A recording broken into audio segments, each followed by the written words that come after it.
Kaos eksklusif Manchester United, The Lord Devils, official merchandise starting 11. Order sekarang, klik link di deskripsi. When they're down, when they are tested, they find a way to win. Jika kalian masih ingat, dulu salah satu stasiun TV nasional pernah menayangkan program reality show yang berjudul Tukar Nasib. Acara itu berusaha mewujudkan mimpi para keluarga yang kurang mampu untuk hidup mewah. Nantinya, si kaya pun juga harus merasakan kehidupan orang-orang tidak berkecukupan. Namun seiring berjalannya waktu, program tersebut mulai redup dengan sendirinya. Nah, lama tak terdengar, kini reality show Tukar Nasib kembali tayang di kota Manchester. Rival sekota United dan City terlihat sedang bertukar nasib. Yang biasanya juara justru jadi tim kalahan, dan si aib Inggris kini sedang di atas awan. Namun bagaimana ini bisa terjadi? Sebelum kita cari jawabannya, kalian bisa subscribe dan nyalakan lonceng terlebih dahulu agar tak ketinggalan konten terbaru Starting 11 Story. Ide konten ini muncul persis setelah Manchester United memenangkan duel derby Manchester di Etihad Stadium. Dalam laga tersebut, Setan Merah harus bekerja ekstra karena tertinggal lebih dulu. Melalui tandukan Josko Gvardiol, Manchester City menutup babak pertama dengan keunggulan 1-0. Ruben Amorim berhasil membangkitkan setan yang tertidur. Manchester United membaik di babak kedua. Di paruh kedua, Setan Merah mampu melayangkan 6 tembakan yang mana 3 diantaranya menyasar gawang Ederson Moraes. Dari upaya tersebut, akhirnya United berhasil menyamakan kedudukan di menit 88. Meski cuma dari titik penalti, gol tetaplah gol. Peluang kedua tim untuk menang kembali menjadi 50-50. Ketika semua yang hadir di stadion merasa laga akan berakhir imbang, umpan membelah lautan dari Lisandro Martinez berhasil dimanfaatkan dengan baik oleh Amad Diallo. Laga berakhir dengan skor 2-1. Setelah era Fergie, Ruben Amorim jadi manajer United pertama yang mampu menang di laga derby Manchester perdananya. Melihat United menang di kandang City bak sebuah anomali, karena terakhir kali itu terjadi pada tahun 2021, hampir 4 tahun yang lalu. Kala itu Ole Gunnar Solskjaer lah yang memimpin skuad MU. Meski United berhasil mengalahkan City, juara di akhir musim tetaplah Manchester City. Gelar itu jadi awal di mana City mengukir rekor istimewa di Premier League. 3 musim setelahnya City selalu keluar sebagai juara. Itu membuat skuad asuhan Pep Guardiola jadi tim pertama yang menjuarai Premier League 4 kali secara beruntun. Berstatus sebagai tim yang menjuarai 6 Premier League dalam 7 tahun terakhir, City kembali dijagokan untuk menjuarai Premier League musim 2024-2025.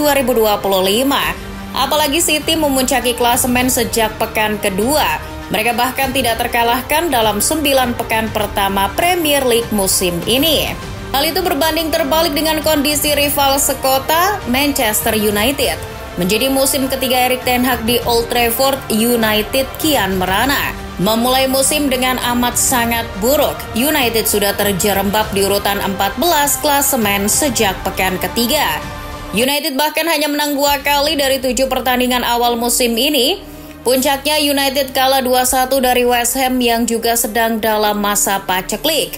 Sir Jim Ratcliffe yang sudah muak dengan si kepala botak akhirnya mendepaknya. Di saat City kembali ke puncak, United justru sibuk bergumul dengan Everton, Wolves, dan Ipswich Town di papan bawah. Namun kepergian Ten Hag jadi pertanda dimulainya program tukar nasib tersebut. City yang belum terkalahkan tiba-tiba dikalahkan oleh Tottenham di ajang Carabao Cup. Awalnya beberapa pihak hanya mengira ini kekalahan yang wajar, karena City memang selalu kesulitan jika menghadapi wakil London tersebut. Yang bikin publik Inggris tak menyangka, itu ternyata jadi awal kemunduran Manchester City.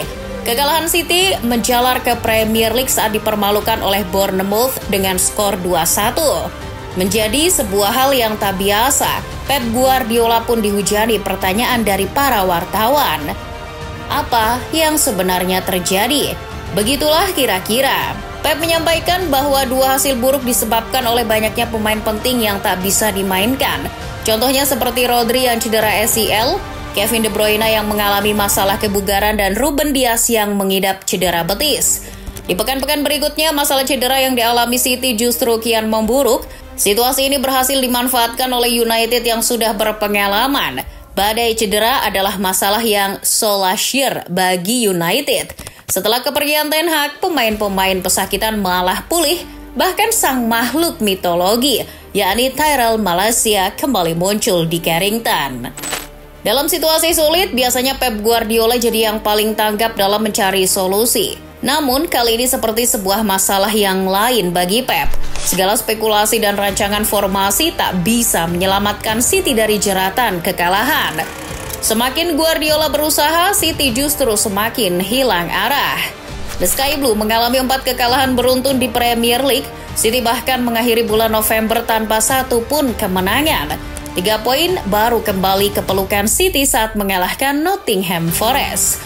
Kemenangan atas Forest jadi satu-satunya kemenangan yang bisa diraih Erling Haaland CS dalam 11 pertandingan terakhir. Lagi-lagi itu berkebalikan dengan MU.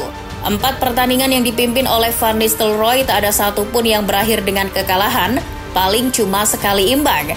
Itu pun lawan Chelsea, si peringkat 2 saat ini. Hasil positif pun berlanjut ke era kepemimpinan Ruben Amorim. Meski sempat kalah dari Arsenal dan Nottingham Forest, itu masih termaafkan karena kedua klub tersebut sedang dalam performa yang sangat baik. Dalam jumlah yang sama, United hanya kalah 2 kali dalam 11 pertandingan terakhirnya. Sebagai catatan, performa yang tertukar bukan cuma di Premier League aja, di Eropa pun demikian. United tercatat belum terkalahkan di Europa League, sedangkan City terseok-seok di papan tengah. Mereka bahkan terancam tak lolos ke babak berikutnya jika kembali kalah dari PSG. Oke, kita akan gunakan 11 pertandingan terakhir dari kedua klub sebagai patokan. Selain hasil laga yang berbeda jauh, produktivitas Manchester United dan Manchester City juga seperti tertukar. City seperti kehilangan rasa haus golnya di depan gawang lawan. Dari 11 laga, City hanya mampu cetak 10 gol. Itu berarti City hanya mencetak 0,9 gol per pertandingan. Beda dengan skuad asuhan Ruben Amorim yang terbilang cukup produktif, dari 11 laga mereka sudah mencetak 25 gol. Itu berarti United setidaknya mampu mencetak 2,3 gol per laga.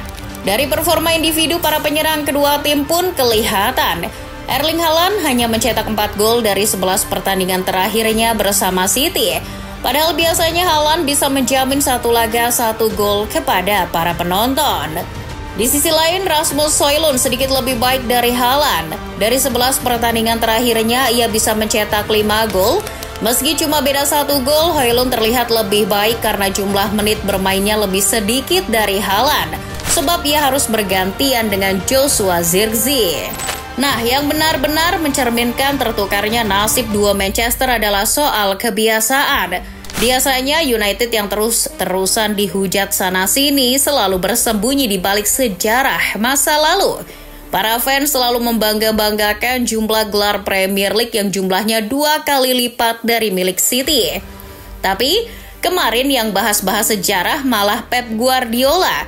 Usai kalah dari Liverpool, Pep Guardiola jadi bahan olok-olokan para kopites. Mereka juga meneriaki pelatih asal Spanyol itu dengan kalimat, "Hari ini Anda akan dipecat." Mendengar hal itu, kesabaran Pep habis. Pep membalas dengan gestur 6 jari, merujuk pada jumlah gelar Liga Inggris yang telah diraih bersama City. Gestur tersebut menandakan Pep sudah kehabisan kata untuk membela diri. Timnya benar-benar kalah dalam segala hal saat ini. Satu-satunya hal yang tak tertukar dari kedua klub ini adalah peringkat di Liga. Meski United menang atas City, mereka masih aja ngejogrok di urutan 13 klasemen sementara.